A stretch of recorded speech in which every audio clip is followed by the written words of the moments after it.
And that's why it's sometimes tempting to go back into the D2C space, because you can have the first customers very easily, Google Ads and other stuff, but repeat is not here, and you will have to spend 10 euros again, 10 euros again, and 10 euros again to acquire one guy, or sometimes like 200 euros. Hey, you're listening to Innovators Can Laugh, the fun startup podcast. I'm your host, Eric Milcher.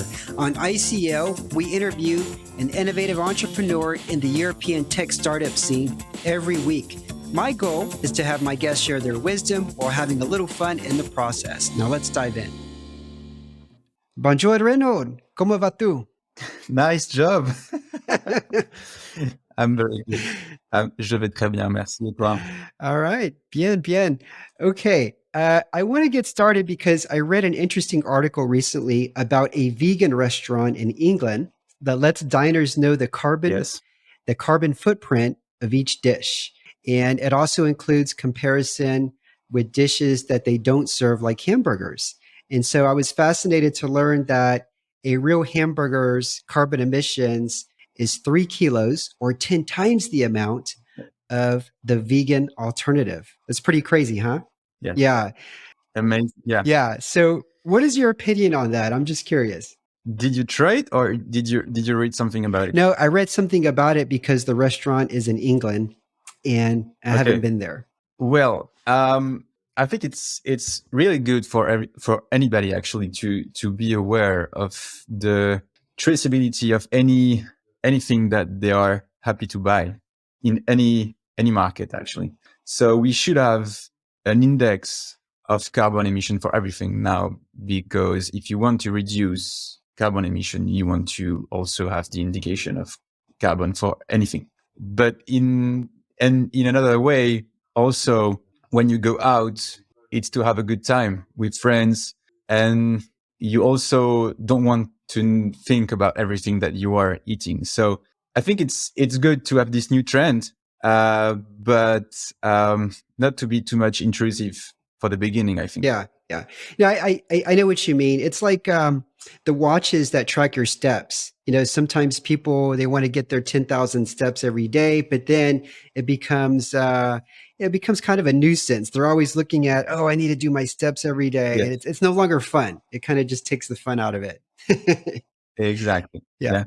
It's like the watch you keep and saying, telling you the day after, okay, you slept well, congratulations. Like, it's feeling awkward. Like, what did you just watch? It's good to have some insight, but not too many. And but definitely carbon emissions will need to go down. And the big thing is today, a great part of the people like buying stuff online or eating stuff are not aware of where is the stock from, and we should all be prepared and aware of what we buy. So it's a good thing. Step by step, we will do it. I'm quite optimistic. Yeah, me too. Now we're going to get into carbon emissions more and deeply in just a bit, but first I want to talk about some of the jobs that you had while you were in university. So what kind of work did you do to get by and pay the bills? Was there any job specifically that was kind of unique, something you did different than other friends or other colleagues? Yes, actually, the main thing is I tried a lot. I had many jobs, many little jobs, to pay for my living, or to pay for student projects that I was involved in.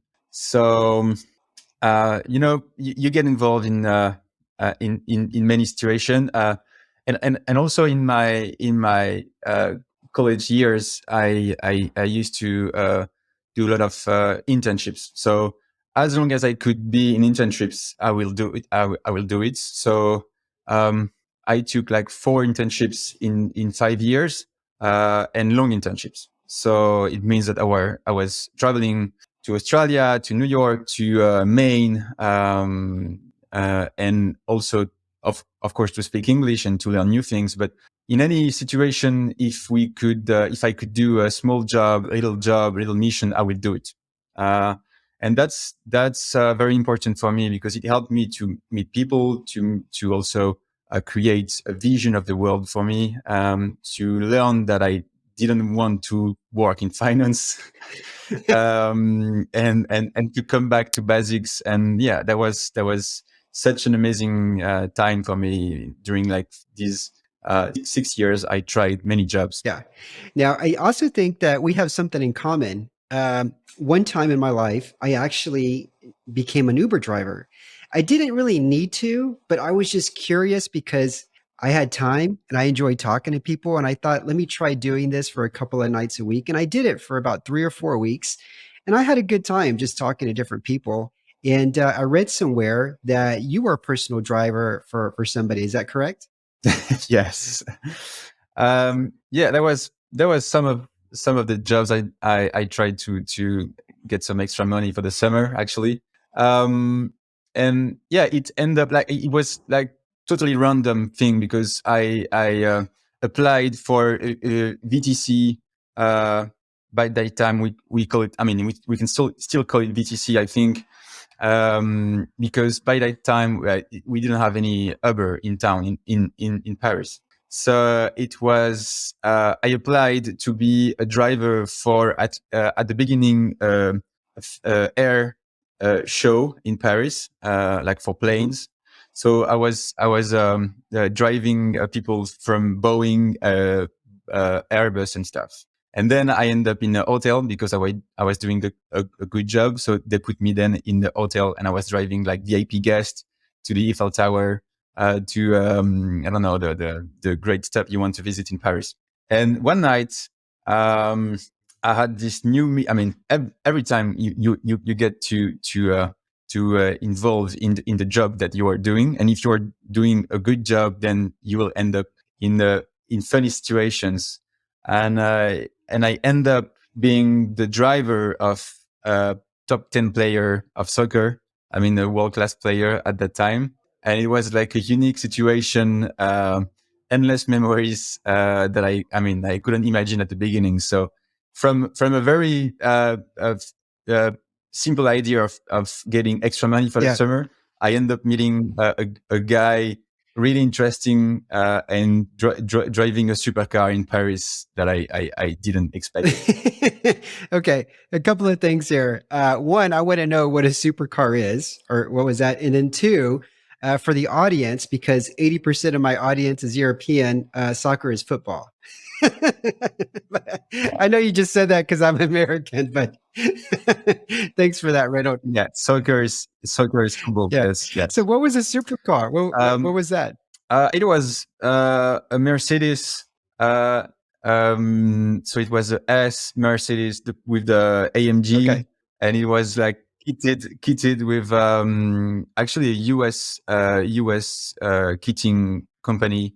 So a very nice car. I mean, it was a 400,000 euro car. Really, really. I mean, yeah. Not the car that you can Yeah. drive every day, but funny to have over the Yeah, weekends. for a minute, I thought you were going to say a U.S. football player, and I was thinking we have a top 10 football player, but maybe I don't even think a top 100 player. But anyway, did you ever feel compelled to steal the car like Ferris Bueller? There's a really popular 80s movie called Ferris Bueller's Day Off. And the valet guy, he Yeah, takes the Ferrari out for a spin for a few hours, and he goes top speed in it. Did you ever do that, Reynolds? I technically I did because I drove in Paris. I mean, when you drive for someone like for a VIP person, they basically take you for 24 hours, and but they don't need you for 24 hours. So I will drive him to an appointment, and then wait for 2 hours, and then to the restaurant, and then wait for 2 hours. But in between those meetings, I was seeing my friends with the car. So I was traveling in Paris. And so, like one night, I dropped him off in a restaurant for 7 hours because he was eating dinner with friends, and then he went out and stuff. So sometimes the wait is actually in this job very Yeah. long. So you get to think about some other stuff. You get to meet people. You get to listen to the radio, watch the street of Paris and stuff. But during that time, when you have 7 hours with a supercar in Paris and with friends, you get to have fun with the car, obviously. Yeah, yeah. No, I can imagine so. I would probably have my own playlist, my own music, and turn it up when it was Yeah. just me driving. Okay, let Yeah, actually, it wasn't. okay, let's jump into Dimply. Tell me the story on Dimply. Like, when did you discover that there was a need for this, and how did you go about, becoming involved in Dimply? Um, you know, the same way I became a Uber driver for a top 10 soccer player. I became involved in circular economy quite randomly, and that's for me a proof that life is a tree of decision, and sometimes you end up doing something new and something quite amazing randomly. It was actually after my graduation, I did a master degree in finance and banking. So I was basically in New York during the subprime crisis. In the heart of the subprime crisis, I was working in Wall Mhm. Street for the rating agency. So really interesting times. Yeah, quite funny, but frightening at the same Yeah. time. So I came back in France, and I knew that I didn't want to work in finance anymore. I had this view of the markets. I had this view of when you work for a rating agency and you get to feel that the rating agency itself didn't understand what was coming at the subprime crisis is quite Right. frightening. So yeah, I mean, laid back from the finance and then get involved in entrepreneurship projects. And I helped many friends launching companies, and at the end I was not satisfied because didn't find any sweet spots. And one day someone told me, "Okay, are you interested in e-commerce activities?" I said, "Okay, yes, of course, I like e-commerce. I like e-commerce startups and stuff. And are you interested in e-commerce plus secondhand?" Yeah, why not? Why not give it a try? So I entered this startup selling secondhand stuff online, Mhm. and that was my first startup experience in the secondhand What was the industry. market? Was it Uh, specifically France, or was it also other regions, other markets? yes, France. France. At the beginning, it was only France. And that was fun because it was really the very beginning of secondhand online, because you could easily find secondhand in the retail shops. Secondhand in the retail shops is um, uh, was uh, launched in the 90s in France, so you can easily find secondhand in the retail Mhm. shops. But online, it was the very beginning. So, and the tricky part of selling secondhand online is that the people doesn't have the look and feel of the product that they are going to buy, with scratches, every single product is unique after one life. So you tend to think that you're better having in your hand the product that you're buying secondhand. So we were trying to educate the market with this new trend of buying secondhand online. And it was about smartphones, PC, and tablets at the Mhm. time. But the thing is, it was the very beginning of the online selling of secondhand, and the startup I was working for didn't end up well. Like basically, they shut down one and a half year after I entered the Okay. company.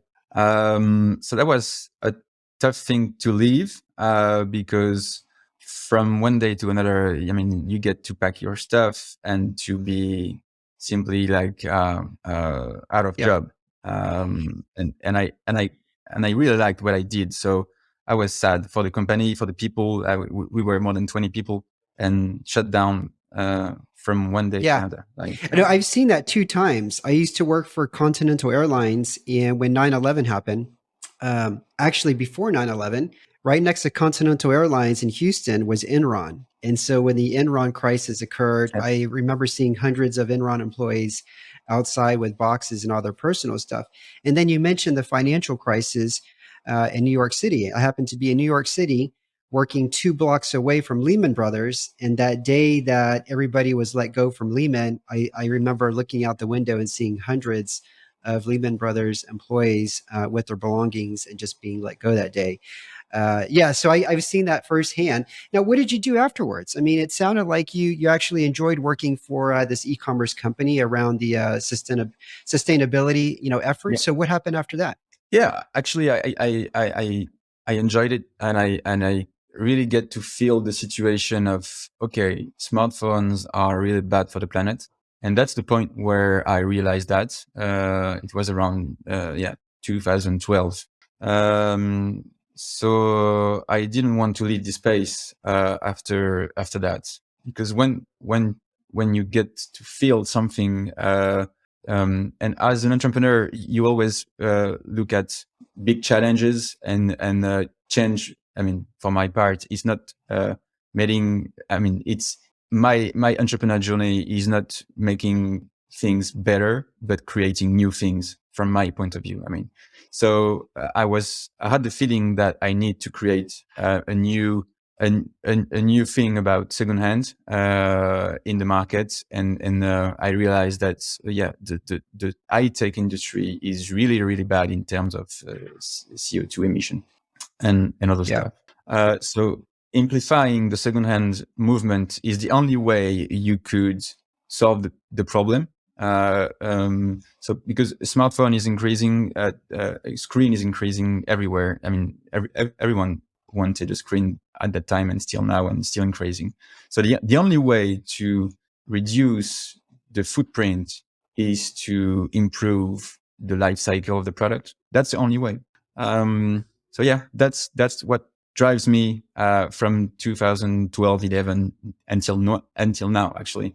So from this first experience, seeing the company shut down, I knew that something was also going to happen again, and so I actually, from an old colleague, we took we went to court and to buy back the company that we employed us.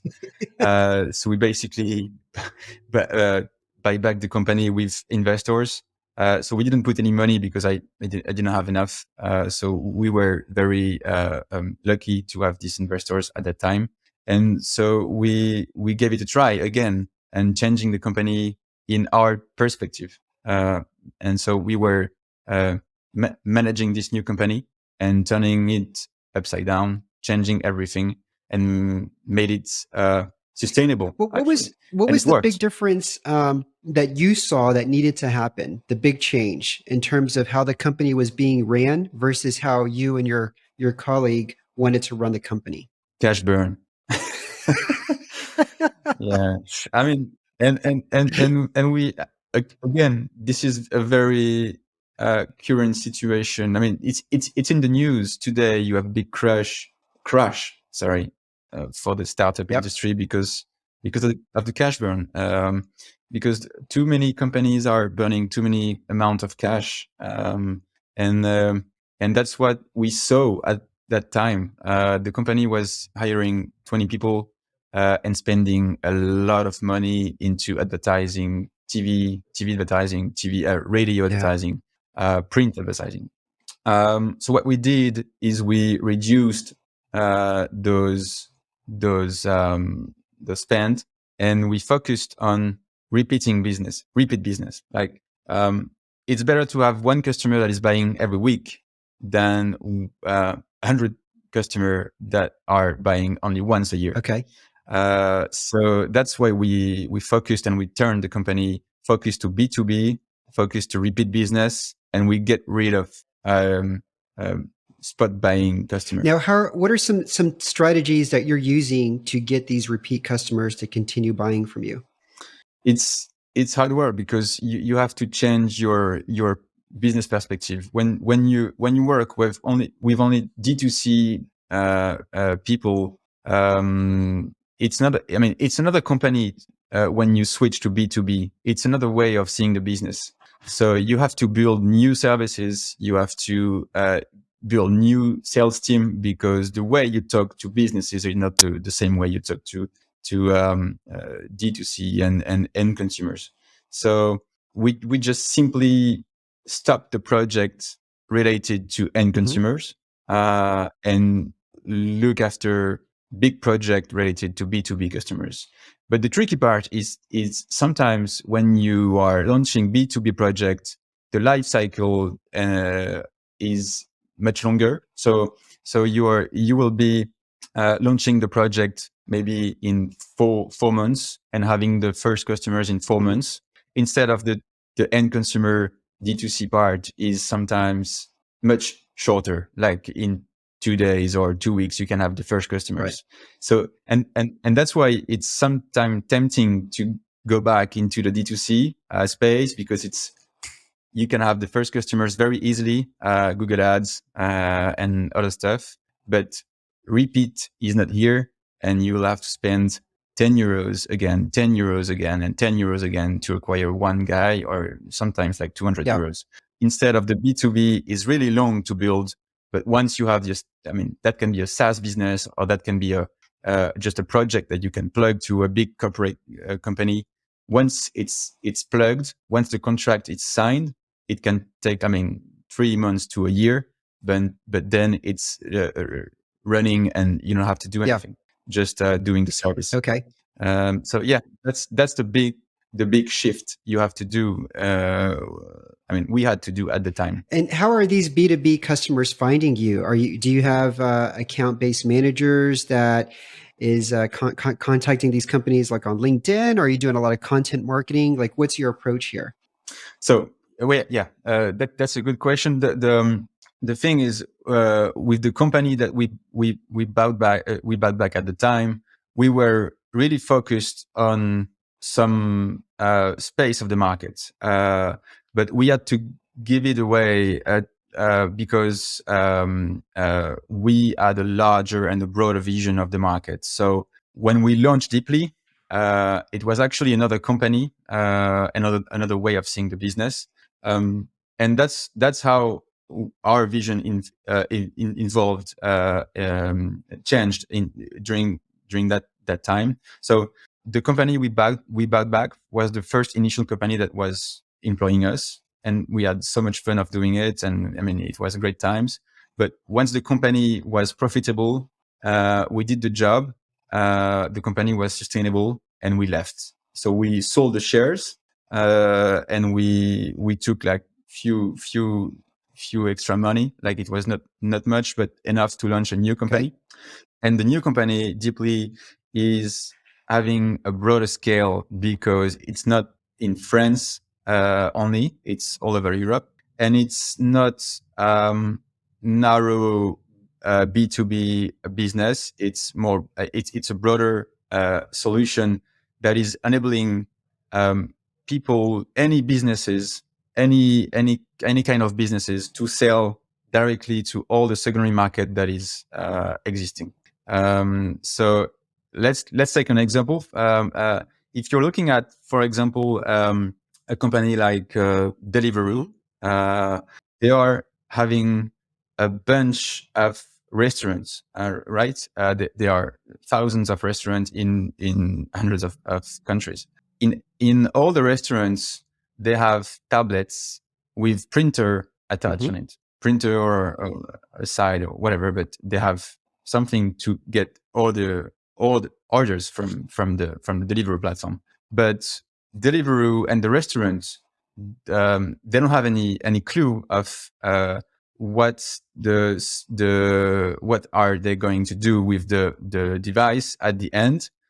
So when they upgrade the restaurant or if they churn, or if they want to change the material, they will not know how to deal with the old device. Okay, so they basically put it in the storage somewhere, or a closet basically, and they forget about it because they don't know how to deal with it. Okay, what we do at Deeply is we will help them to build a bridge and a solution, complete solution from the restaurants to the secondary markets in order to create a second life for any single device that is used in the restaurant. That's our That's mission. amazing. That's amazing. Okay, so from a consumer's point of view, obviously the benefits are going to be a price reduction if they were to pay, for something that's new. What is the average price Yes. difference, and then what are the other benefits as well if somebody wanted to buy a used or secondhand electronic versus a new one? So first, price difference, and then second, what are the other advantages? Yeah. The price. I mean, when you're buying a secondhand device instead of buying a brand new device, the first thing you have to know is you're reducing your carbon footprint, because buying a new device is increasing your carbon footprint. That's the first thing to have in Okay. mind before the price. Okay. You have to know that in a smartphone or any tablets, you have many raw materials, and they are all coming from mines all around the globe, like in Myanmar, Africa, all around Africa, like that. There are coltan mines that are just awful for the planet, awful for the people extracting the raw materials. Okay. So that's the first thing. When you buy secondhand, you have a strong social engagement and a strong environmental engagement. That's the first thing. And then you look at the price and you say, okay, it's obvious because you get to have at least between 30% less of the price, reduction price, and up to, I'll say, 70%. Okay, that's huge. So it's huge. It's a huge price reduction. So it's a win-win combination, and that's why it's taking off, because you don't pay a higher price to do less carbon emission. You pay a reduced price to reduce your carbon emissions. So that's an amazing equation, actually. Yeah, it is. Now you mentioned that you had to pivot from or think from a B2C approach to a much bigger to B2B. But was there another obstacle that you had to overcome while at Dipley? What was the biggest obstacle that the biggest challenge that you've had to overcome since you've taken over? I'd say the market competition and the market itself.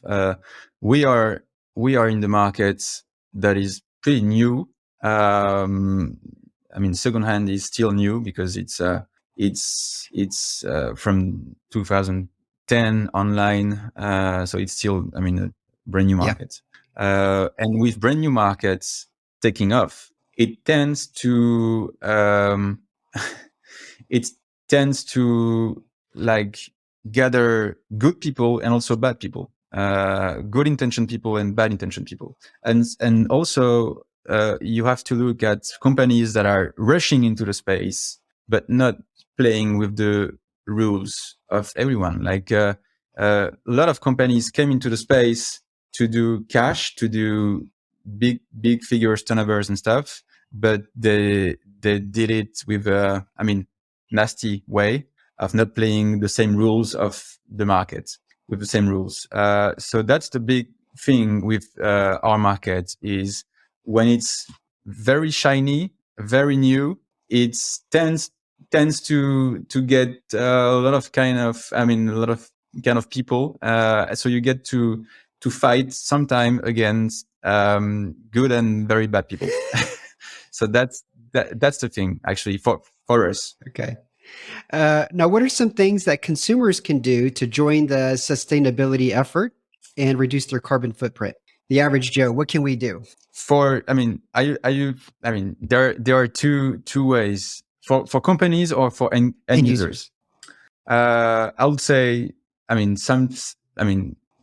very simple things. When something that you have is broken, try to repair it. That's the easiest way to do. When you cannot repair it, just sell it, and sell it as it is, like broken, but you can still sell it to someone that is buying it for parts or whatever. But don't forget it in the closet. That's the worst thing to do, is to store things that you don't use. Okay, so repair, resell, buy secondhand. So that's with the high tech space. But also in the day to day, just drink with gourds, and stop buying plastic bottles. There are many things to do, but very simple things to do. Yeah, well, I was talking mostly about electronics. So yeah, I need to take note of that. I don't think we have anything stored away. I think we use everything that we have. But when it does come time to replace it, I'll remember that to try to resell it. Okay, now Reynold, a few light questions just so the audience can get to know you a little bit better. First question for you is, if you got to relive your early 20s again, what's one thing that you would have done differently, if you would have done something differently? Early 20s, I was in Australia and New York, so I get to live two amazing countries and people and situations. So I will do it again the same way.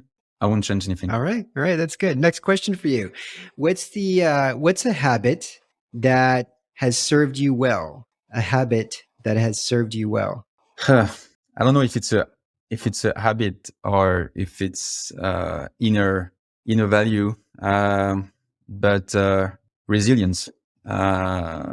Having resilience is mandatory for me, and I couldn't build this company without it. And also in my day-to-day life, resilience is a day-to-day thing that I use. Okay. Yeah. Is there something that you do, like a hobby or something you're passionate about, that has helped build some of your resilience? Sure. I get to start running a couple years ago. I was always into sports. I like tons of sports, but mainly sailing boat and kite surfing and cycling. So these are my three top sports that I do. But a few years ago, I got to try running. Actually with a friend at the beginning, and then it tended to increase and increase and increase, and now it's a weekly habit that I will not giving up for the moment, because it's giving me so many good vibes, resilience, and also peace of mind. Okay. Yeah, I love running too. I don't run that long distance though, but I enjoy getting.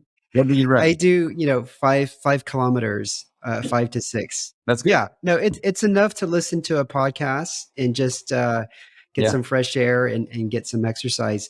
Okay, two other quick questions. Does corn belong on pizza? Corn? Yeah, corn. Okay. No. No. France is very close to Italy, so I could not say that. I have friends in Italy, so I cannot say that. No, the same way. No, I would not eat it, but I really have some respect for you if you do. I don't like. I don't like it either. When I was in Australia, have you been to Australia before? A lot of my colleagues are Australian, and they tell me that something called Vegemite is really good. Yeah, Vegemite. Yes, Vegemite. Have you? That's strange, but this was not the strangest thing I was about to tell you. Will you put beetroot in your cheeseburger? I like beets. I don't know what beetroot is, though. That just doesn't sound. It's the same thing. Okay. Maybe if they were boiled with the right condensity and maybe there was some sugar added, maybe. Yeah. I like beets. Yeah. Wait. Is this? Yeah, I think. Yeah. Okay. Okay. I'm going to ask my Australian colleagues if they put beets on their hamburger now. Sure they do. Yes. Yes. Okay. All right. Last question for you, Reynold. What is a favorite TV show that you can watch again and again? Well, I'm kind of addicted to TV shows. I mean, series. The last one I was watching and enjoying was, let's say, my top three was Breaking Bad, Okay. Game of Thrones, and Stranger Things. So the might be the Yeah. top three I All had. right. But most recently, I watched Recrashed. I don't know if you watched it, but really interesting TV show about the WeWork situation and history. Really interesting. I mean, in this time that we are living with my market crisis and startup big big changes, we should all watch Recrashed. Yeah. I saw one of the shows, I think it was on HBO, and it was just mind boggling at how much investment was going toward this company when they were just talk about cash burn, right? Yes. Yeah, I can't remember the figures, but I think it was 200,000 a day of cash burn, or more than that. But and the funny thing is, it's in the news. So Adam Newman, so the founder of WeWork, is now launching a new company. He's actually launching two companies, and within the first days, the new company he just launched was funded and is valuated $1 billion, and they don't launch any product yet. So I mean, it's a endless situation of. I mean, once you watch We Crashed and once you read about the funds implicated and the situations and the turmoil and everything, you think, okay, this guy will be broken in parts and stop doing entrepreneurship and stuff. No, this guy is on top again and is will be soon a top 10 founder in the US. So it's really amazing how things can turn again and again and again. Yeah, people forget. What I won't forget about watching the show is the first employees who basically gave their entire lives. They were working 24/7, relocating to like Los Angeles, Chicago, different companies, were promised some equity in the company, and when at the Yeah. end of the when everything blew up, there was no equity for them at all. And that to me is something I won't forget. So anybody who goes and works for this person, they should keep that in mind, that I do not trust anything that he says.